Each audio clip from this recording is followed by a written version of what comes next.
So that's the gift. There's a little bit of a mistake in there, but I'm not going to go and redo this because there's a lot of music and making these videos is kind of time consuming. So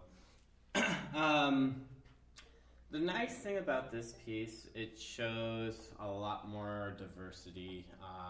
Before we've been doing a lot of different dances, and with the Jericho's Journey, it kind of mixed the two between a song and a dance. In this one, it is purely just a song. So it says aria for string orchestra. An aria is something we sing. So very legato throughout, very connected, and there's a lot. This is a very, very good orchestral piece. Everybody in the orchestra gets something special.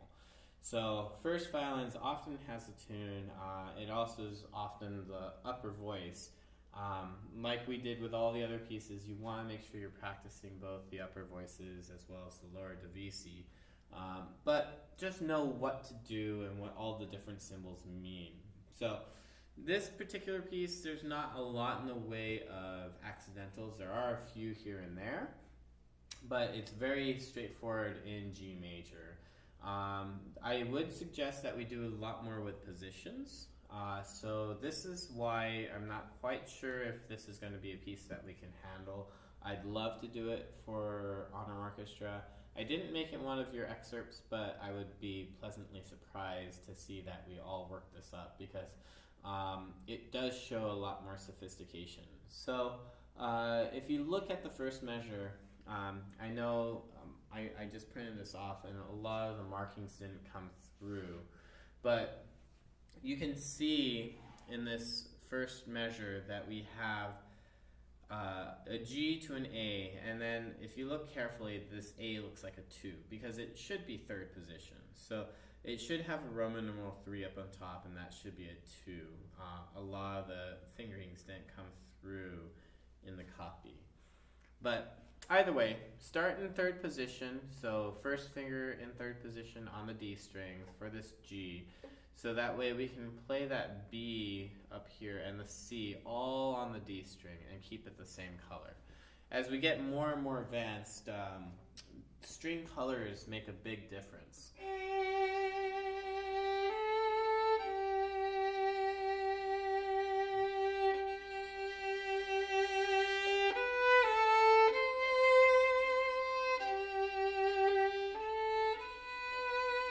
Instead of playing in first position, which I can make it lovely just as well, but you can hear the difference between the D string and the A string.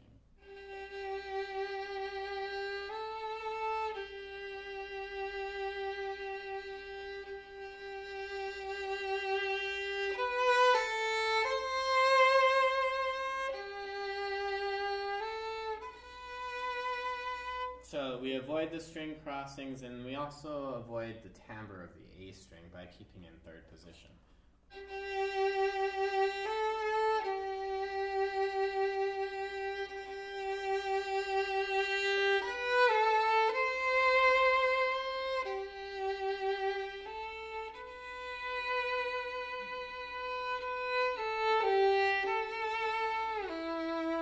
So when you get to this E in measure 6, that's when we shift back to first position. And then from there you can stay in first position for the most part. So when you're in third position on the D string, we have to make sure that we're going for the augmented finger pattern. So it's going to be a 1 for G, high 2 for A, a high 3 for B, and then you're going to have that C natural touch the B. So it's that 3 and 4 touching on the D string. And then once you move back to first position, the rest of it's your major finger pattern.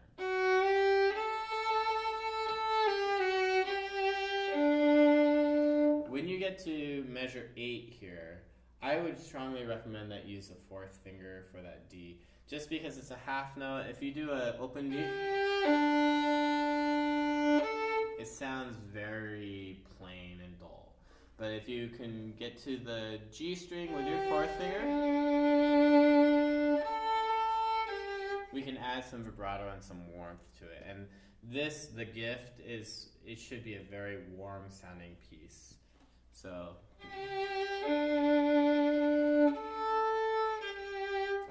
Be careful not to put a big accent on that up bow, seeing how it's all by itself. You have 3 beats down, 1 beat up, so it's got to be light.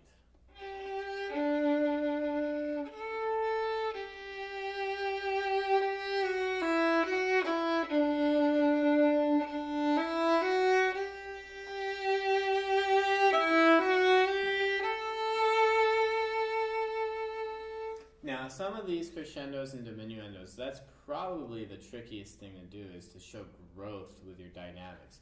So it takes a lot of discipline with your bow. Saving on the crescendos so that you can spend later. Right? Spending at the end of the note. So at the beginning it should be softer, and then you show growth by spending. And then you do the opposite for the diminuendo. So you spend a lot, and then you save at the tip, and then you move on.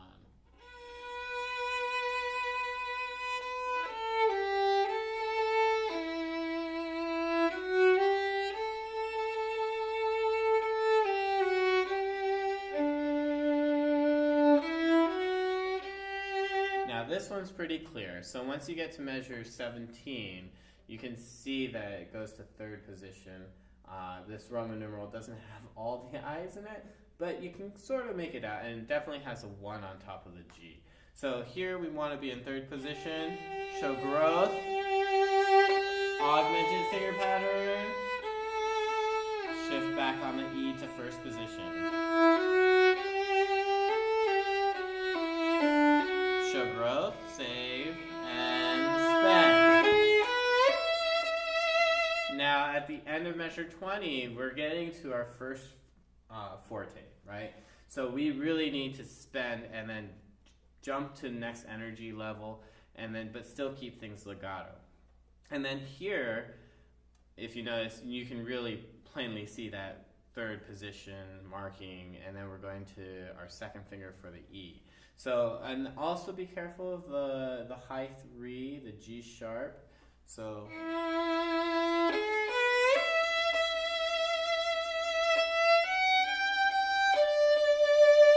same thing in 3rd position on the A string. It's going to be that augmented finger pattern. So you're going to feel those fingers touch.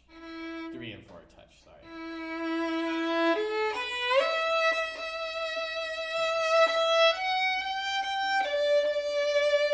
Now, playing forte and legato is probably one of the hardest things to do.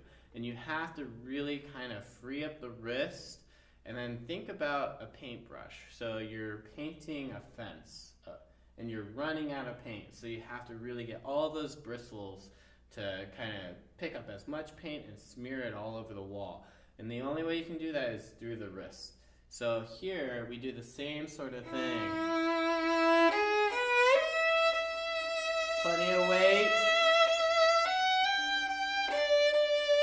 And then separate bows.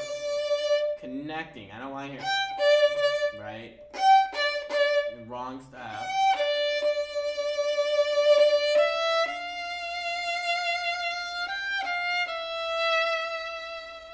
Now, and no, at the end of the phrase, we have to taper. So don't sustain through that one. So that's all 3rd position throughout. And we stay in 3rd position at 25.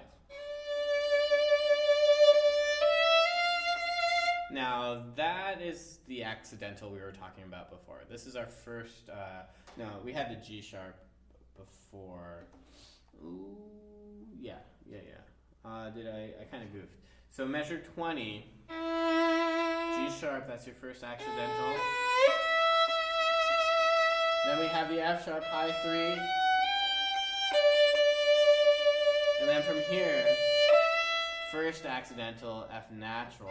So we're going to the major finger pattern, feeling the 2s and 3s touch.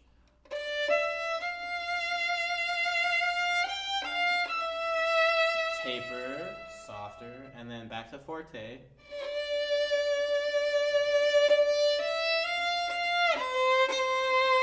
And then from there, you have that minor or major finger pattern, 2 and 3 touch, and shifting from that F natural back down to the C natural. right? And then we drop down a dynamic and start with Mezzo Forte, but build it right back up so that we can hit that diminuendo fairly loud. So, then, and then we fade. Each note softer, and then same thing. Crescendo.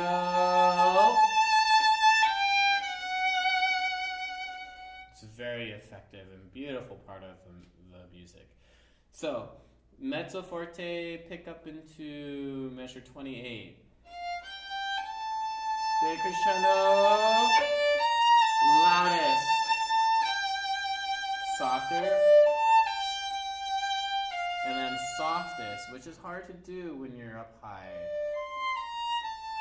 So those notes, those eighth notes at the end of measure 30, we need to jump to third position. And we're going to do the minor finger pattern at this point. So it's going to be 1, 3, and low 2 on the E string for that B flat, right? And then crescendo, stay in third position, high 3 for the F sharp. So it goes back to the augmented finger pattern. Now, again, you also need to practice the lower parts, so because you're not sure how we're going to see. So, open D, and then we have the low 1 for the B flats, right? So keep the low 1 for that F natural, and do it on the A string. Fourth finger curl.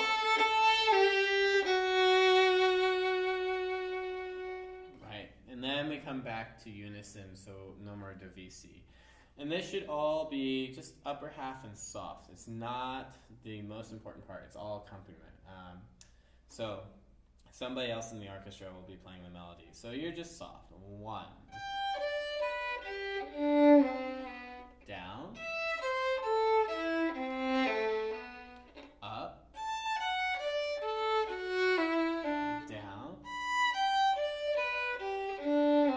This one we can grow on. Sorry. And then biggest sound here in third position. With a diminuendo. So all these descending arpeggios, just make sure you're thinking about which finger patterns we should be doing. So low 2. Sorry, this is the unison again, measure 33. High 2, right? And then when you rock, try and keep your bow in the string, and then set that fourth finger. High 2 there, and then up bow, rock. Rock, fourth finger.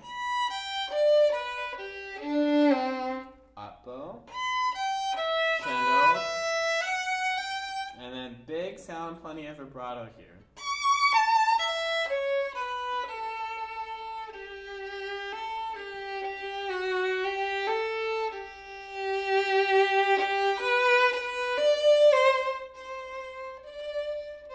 Now, a little transition measure.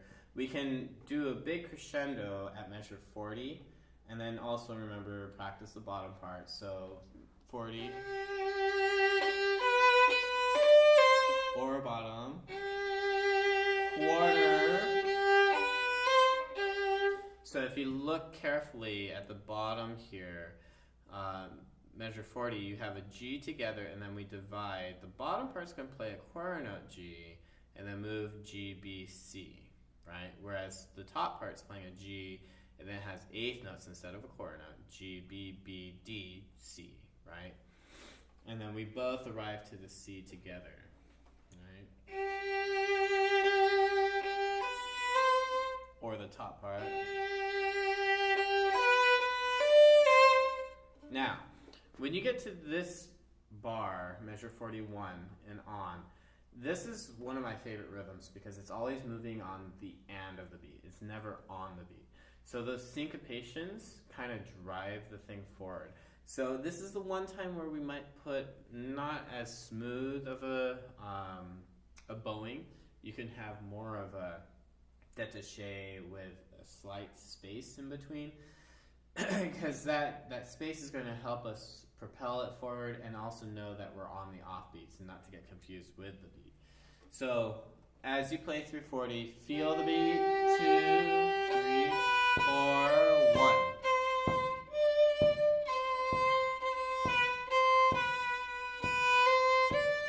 Offbeat.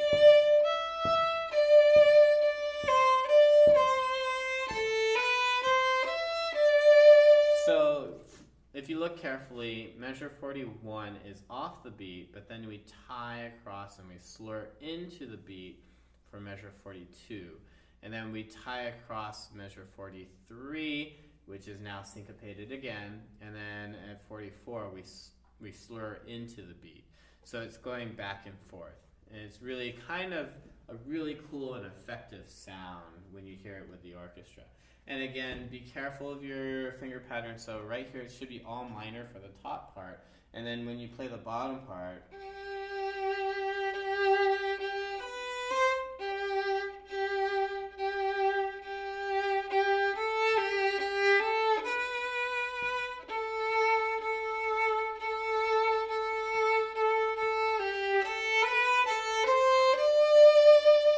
be careful about the divisions. Bottom parts are always a little bit trickier to read than the top parts.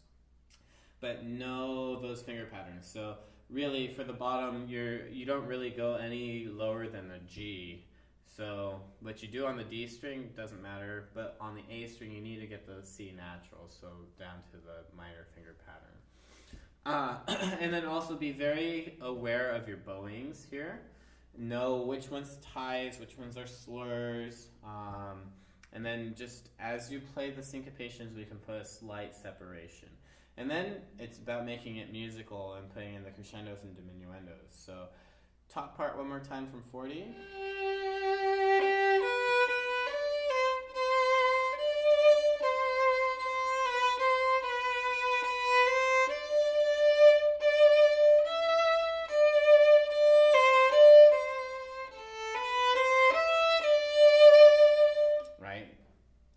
At measure 44, we have that diminuendo and then that crescendo back up. Bottom part. Sorry, bottom part.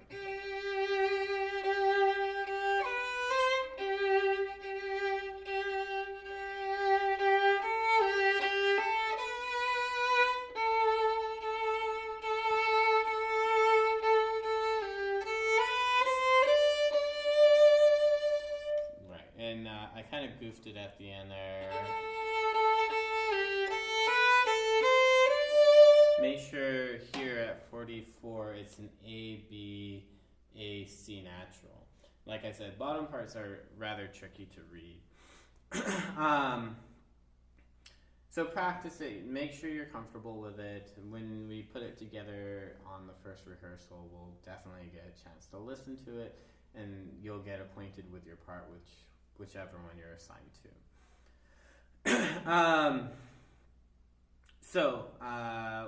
One other thing that I was going to mention is the use of fourth fingers. So obviously when you have a lot of repeated A's, we try not to do open A's. We'll stick a fourth finger on it, and so we can vibrate and make it more beautiful. Now 45, we're back to unison. So however we get there from the bottom or the top, we're back in unison here. And we're in first position.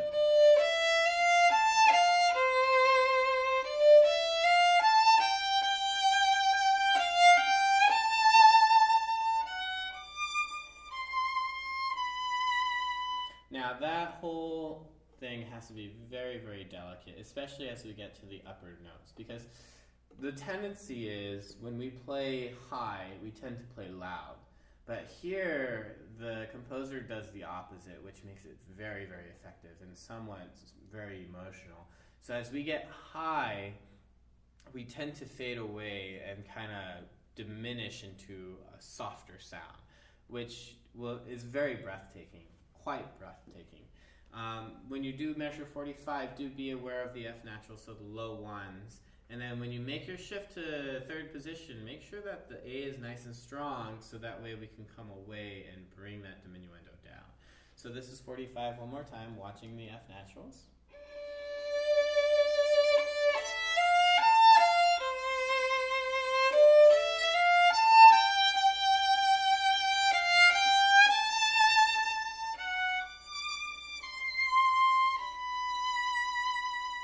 And then we really get out of the way for the rest of those notes.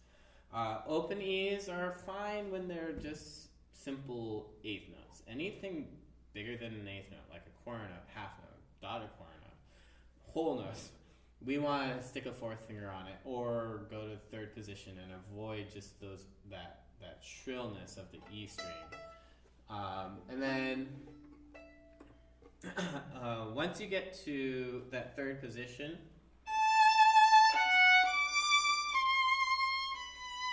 make sure that A is the loudest.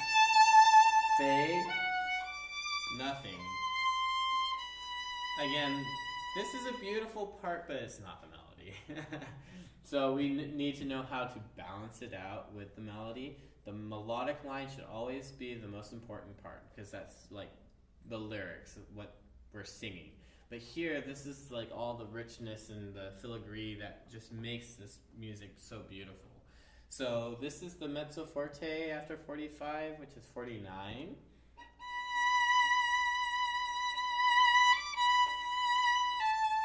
Now counting this can be kind of tricky. So you have your half note that's tied into the third beat, and then you have a syncopated tie across. So it's 1, 2, tie, and dee-da. And when we get to the D, B, those are triplets, which is even harder to do. So you're counting 1, 2, tie, and triple. So triplet. So it ties into the triplet. So 1, 2, tie, and triplet, right? So you're feeling 1, 2, tie, and triplet, right? So you tie into the first part of the triplet. So there's many ways to count triplets. You can do 1 lolly, 2 lolly, 3 lolly, 4 lolly, or you can count 1 E, 2 E, 3 E, 4 E, or you can come up with sayings like triplet, triplet, triplet, triplet, or with my little kids, I will say like things like strawberry, strawberry, strawberry. So in this case, you're just doing the berry instead of the straw. So you feel 1, 2, 3, and berry.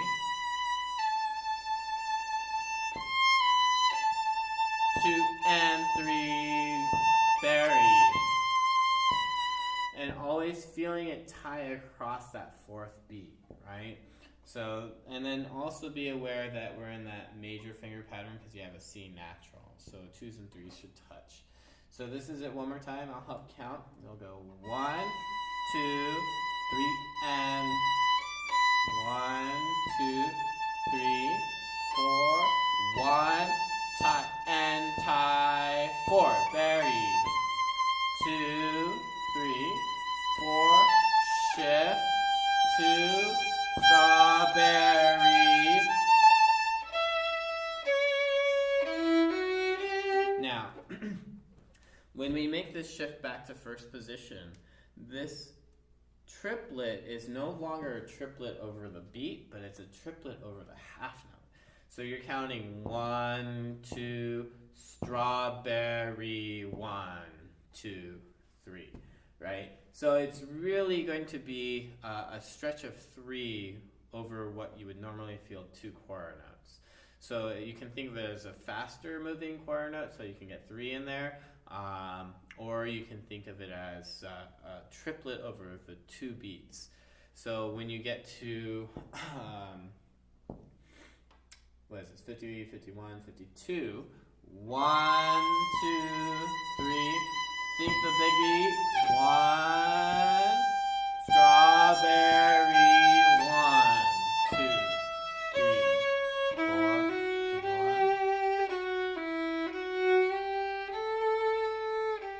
And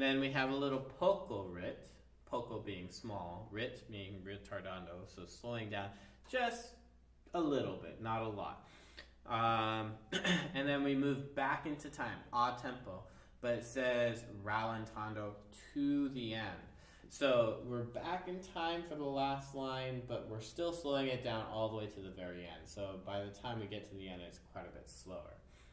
So once you hit that rallentando, 1, 2, sorry, it's first position. 1, 2, 3, 4, slowing down, 3, 4, 1, 2, 3, shift, third position, 1, 2, 3, and 4, and 1, 2, 3, 4, break, that's what the comma is, and then we count 1, 2, 3, 4, 1, 2, 3, 4, off.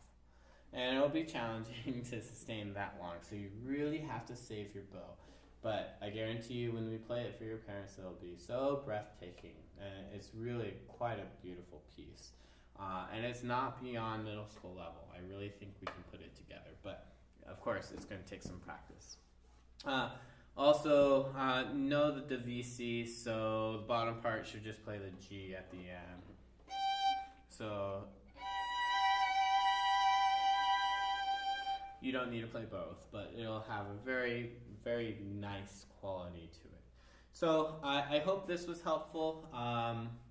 Again, practice in small segments, know where your third position is, know what finger patterns you should be using, and then work on those crescendos and diminuendos, because that's really what makes this piece shine. So good luck and happy practicing.